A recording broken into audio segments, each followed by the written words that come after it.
foi aqui que nasce a ideia de que a educação poderia ser transformada através da abordagem espírita, entendendo-se educação espírita, não educação doutrinante, catequista, não é, do espiritismo, se fazer uma catequese, uma imposição do espiritismo.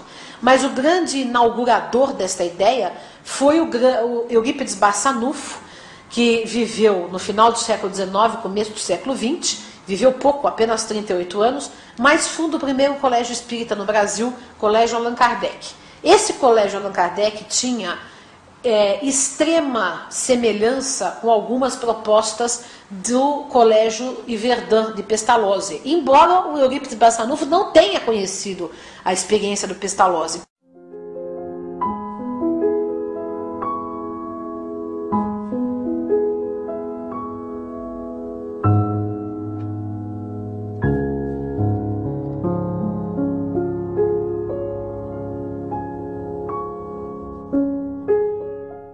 O Eurípides Barçanufo era membro da Comissão por Instrução Pública da sua cidade natal, em Sacramento, vereador que lutava pela educação igualitária e pública. A sua escola era gratuita, porque não fazia uma exploração comercial da educação, não era para as elites, era para o povo.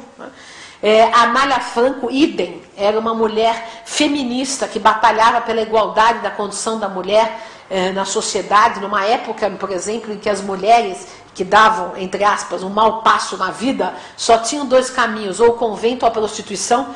Ela propõe a profissionalização da mulher, então ela cria cursos profissionalizantes, abrigo para as mães solteiras, para que elas pudessem se autossustentar, causando escândalo na sociedade de então.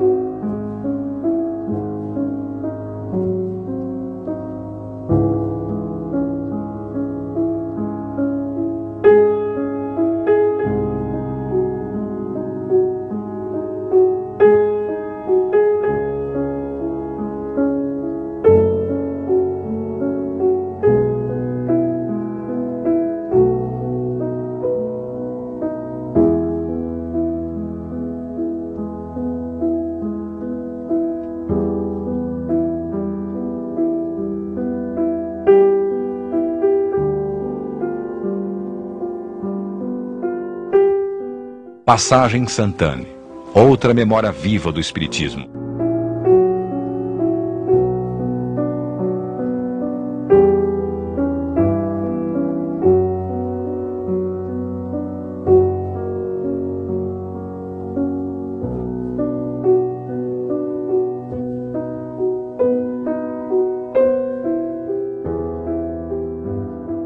A partir de abril de 1860, a Sociedade Espírita de Paris e a Revista Espírita tinham como nova sede o seguinte endereço: Rua Sainte-Anne, 59, Passagem Santane, primeiro andar, porta da esquerda. Neste local, Kardec realizou a maior parte da codificação do Espiritismo.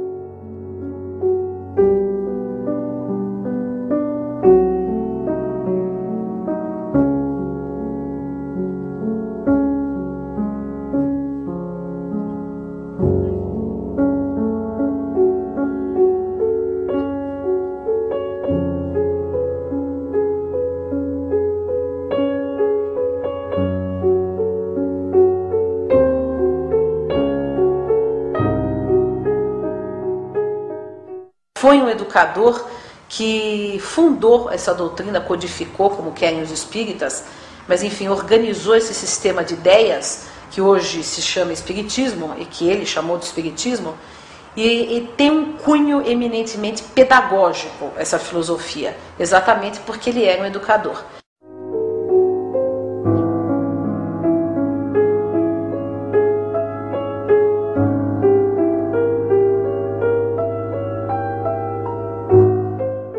O professor Rivail, agora conhecido por todos como Allan Kardec, residia oficialmente na vila de Seguir, apesar de praticamente viver na Passagem Santane.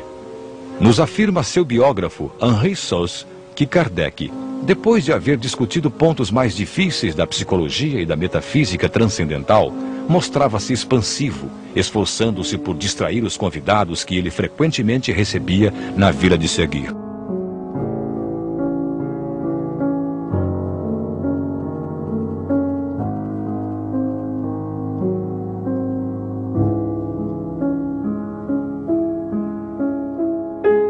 O Espiritismo é uma proposta cultural, filosófica, pedagógica sobretudo, porque primeiro que encara o homem como um ser em permanente evolução. Então ele não é herdeiro de um pecado e nem está precisando de uma salvação. E nem precisa de intermediação num possível projeto de salvação. Ao contrário, ele está engajado num projeto de educação.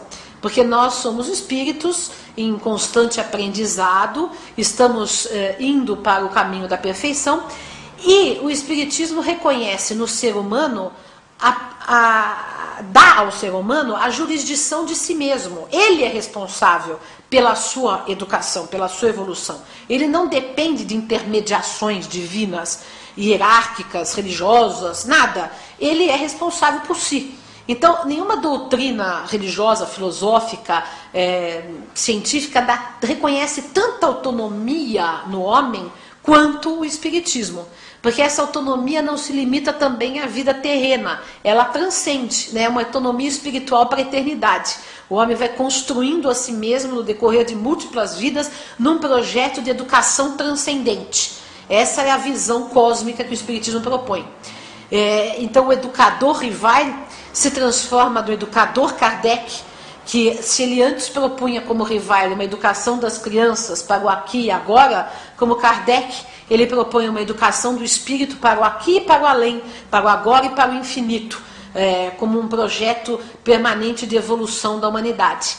E eu acho que essa é uma abertura muito grande, porque nós introduzimos o elemento religioso, sim, de contato com a divindade, de sentimento de unidade, né, divina que nós temos com a natureza, com Deus, com toda a criação, né, mas sem nos perdermos nesta anulação do indivíduo, que geralmente o cristianismo tradicional, né, porque nós também, o Espiritismo também se considera cristão, mas dentro de um cristianismo de releitura, né, do cristianismo, uma releitura mais livre do cristianismo. Então, dentro dessa concepção, o homem ele assume a sua posição de criador, de co-criador, né, de construtor do seu próprio destino espiritual, livre, com o direito e o dever de se autoconstruir, de se educar, de evoluir, participando ativamente da construção social, política, da vida, quer dizer, engajado na sociedade, interagindo com ela, indo e vindo em processos reencarnatórios, mas sempre interagindo com a matéria para um dia atingir a perfeição. Kardec colocou implícita na toda a obra espírita, essa visão pedagógica. Se a gente lê o Espiritismo com olhos pedagógicos, vai notar que existe uma filosofia eminentemente pedagógica. Só que essa pedagogia se transfere para o infinito, né? Quer dizer, ela transcende a pedagogia só da criança, do aqui e agora, da inserção do homem na sociedade.